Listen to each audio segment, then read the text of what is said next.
जमीन का एग्रीमेंट कितने रुपए के स्टम्प पेपर में बनाना चाहिए? ये सवाल हमेशा हमारे मन में आता है और ज़्यादातर लोगों को इसका जवाब भी नहीं पता होता। और आप ये भी कह सकते हैं, देखिए ज़मीन ऐसा चीज़ है जो हम हर दिन नहीं खरीदते हैं, इसलिए शायद हम इसके लिए बहुत ज़्यादा अध्ययन नहीं करते हैं कि जो ज़मीन का एग्रीमेंट है वो कितने रुपए के स्टम्प पेपर पे बनाना चाहिए। हम लोग करते क्या है, अपने अगल बगल में जो जानकार व्यक्ति है, जिसको हम जानकार समझते हैं, उनसे जाते हैं, पूछते हैं, बोलते हैं कि एग्रीमेंट बनाना है, या कोर्ट कचहरी जाते हैं और किसी को पकड़ते हैं और एक एग्रीमेंट पेपर बना लेते हैं, जिसमें एक जो नॉर्मल जो टर्म होता है उसको यूज करते हुए। और कोर्ट कचहरी में भी बहुत टाइम ऐसा होता है कि उनका एक फॉर्मेट बना हुआ था, उसी फॉर्मेट में आपका जो है नाम वाम फिट करते हैं, आपको दे देते हैं, आप ले आते हैं। लेकिन सवाल यह है कि कितने रुपए के स्टाम्प पेपर में हमको एग्रीमेंट बनाना चाहिए, पहला सवाल। दूसरा सवाल यह है कि जो हम एग्रीमेंट बनाए हैं क्या हम उसको कोर्ट में चैलेंज कर सकते हैं? देखिए, एग्रीमेंट हम बनाते क्यों है? बनाने का सबसे बड़ा मकसद हमारा यही होता है कि अगर भविष्य में हमारा एग्रीमेंट टूटेगा तो हम कोर्ट जाएंगे और कोर्ट में जाकर के इसका हम चैलेंज करेंगे कि भाई जो ज़मीन के लिए हम एग्रीमेंट किए थे वो ज़मीन हमको नहीं दिया जा रहा है। तो ये भी एक सवाल रहता है कि हम जो है उसको चैलेंज कैसे करेंगे और किस परिस्थिति में कर सकते हैं। नमस्कार, मेरा नाम है प्रकाश रंजन और आज हम लोग इस वीडियो में चर्चा करने वाले हैं कि ज़मीन का खरीद बिक्री का जो एग्रीमेंट होता है वो एक तो ये भी है कि किस तरह से बनाया जा सकता है, ये भी हम लोग साथ में लेकर चलते हैं, क्योंकि बहुत सारे व्यूअर ऐसे भी होते हैं जो ये भी जानना चाहते हैं कि अगर हम एग्रीमेंट बना रहे हैं तो उसको बनाए तो बनाए कैसे। देखिए, एक जनरल टर्म में क्या होता है कि एग्रीमेंट एक अपना फॉर्मेट है, बेचने वाला का पूरा डिटेल, खरीदने वाले का पूरा डिटेल, प्रॉपर्टी का पूरा डिटेल और लेन देन का पूरा डिटेल, और किस परिस्थिति में लेन देन होगा, किस परिस्थिति में रजिस्ट्री होगा, ये सारा टर्म उसमें लिखा होना चाहिए। ये एक एग्रीमेंट का टर्म है। लेकिन सवाल ये है कि कितने रुपए के स्टम्प में बनाए। देखिए, जब एक एग्रीमेंट होता है ना, तो एग्रीमेंट जब जमीन का एग्रीमेंट हो रहा है तो आप उसको 4 एक्ट उसमें शामिल है। पहला क्या है, हम जमीन के लिए एग्रीमेंट करा रहे हैं, इसका मतलब हमको TPA, transfer of property act, मतलब जमीन खरीद बिक्री के लिए हम करवा रहे हैं, तो टीपीए एक्ट को हमको पालन करना है, तो उसको भी ध्यान में रखना जरूरी है। दूसरा, कॉन्ट्रैक्ट एक्ट, मतलब हम चूंकि जमीन का कॉन्ट्रैक्ट कर रहे हैं, एग्रीमेंट कर रहे हैं, तो कॉन्ट्रैक्ट एक्ट को भी हमको ध्यान में रखना है कि कॉन्ट्रैक्ट सही हुआ कि नहीं हुआ।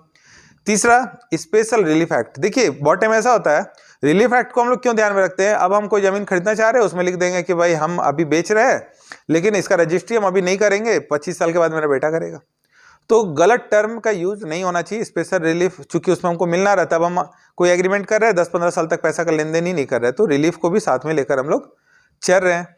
और चौथा, भारतीय पंजीयन अधिनियम, चूंकि जमीन हम करेंगे क्या, रजिस्ट्री करेंगे, तो पंजीयन अधिनियम को भी ध्यान में रखना है। एक एक्ट और भी हम लोग उसमें एक एक्ट को शामिल कर सकते हैं, इंडियन स्टम्प एक्ट। चूंकि स्टम्प की बात हो रही है तो हम स्टम्प को भी लेकर चलते हैं।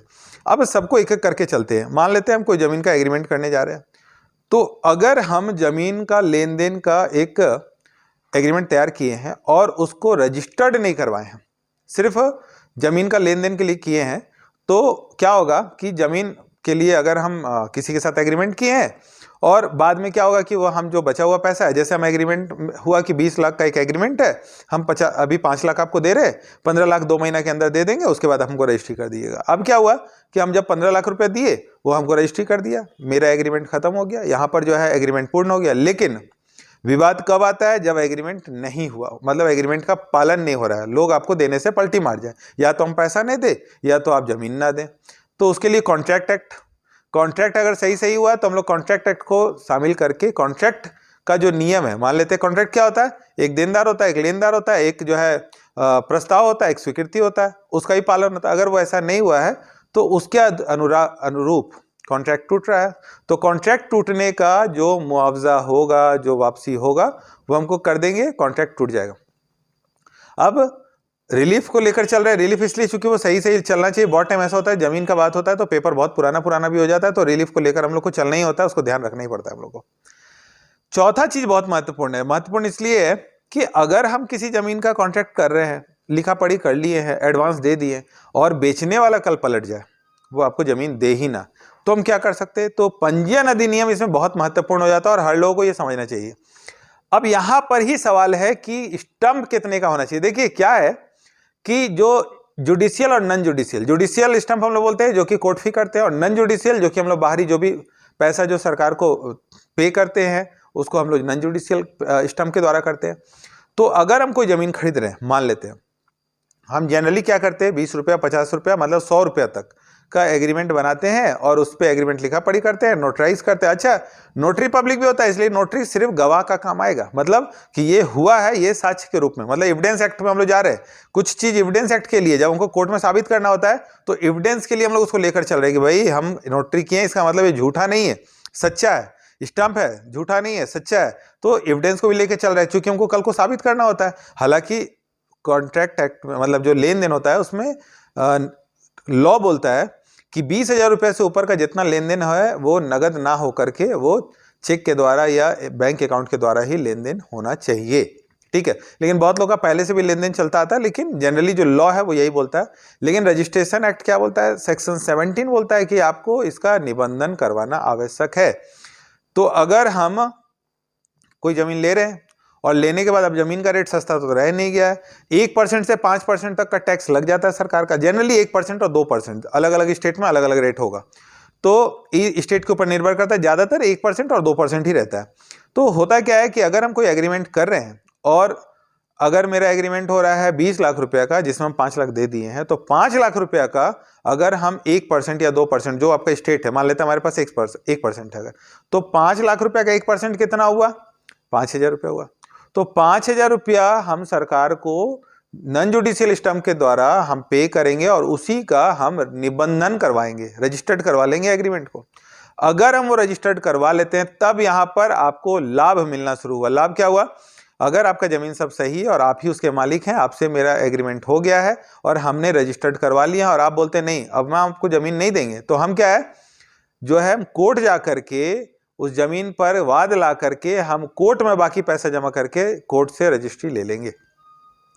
ये बड़ा रिलीफ कर दिया हम लोग को। मान लेते हैं कि अगर हम सिर्फ एग्रीमेंट है और एग्रीमेंट में मेरा लेन देन नहीं हो रहा है, तो हम फ्रॉड बना रहे हैं उनको, मतलब हम अपना पैसा मांग रहे हैं और आपको फ्रॉड बोल रहे हैं कि भैया आप हमसे 5 लाख रुपया लिए, आप हमको 5 लाख रुपया लौटा दीजिए, और दूसरा आप हमसे 420 ही किए, मतलब आप पे क्रिमिनल ऑफेंस होगा। लेकिन चाहत मेरी क्या थी, हमको किसी को फंसाना नहीं था, चाहत हमारी क्या थी, जमीन खरीदना। तो जमीन खरीदने के लिए जो लॉ है उसमें अगर निबंधन नहीं रहेगा, मतलब अगर आपका एग्रीमेंट रजिस्टर्ड नहीं है, तो आप कोर्ट में चैलेंज करके उसको रजिस्ट्री नहीं ले सकते हैं।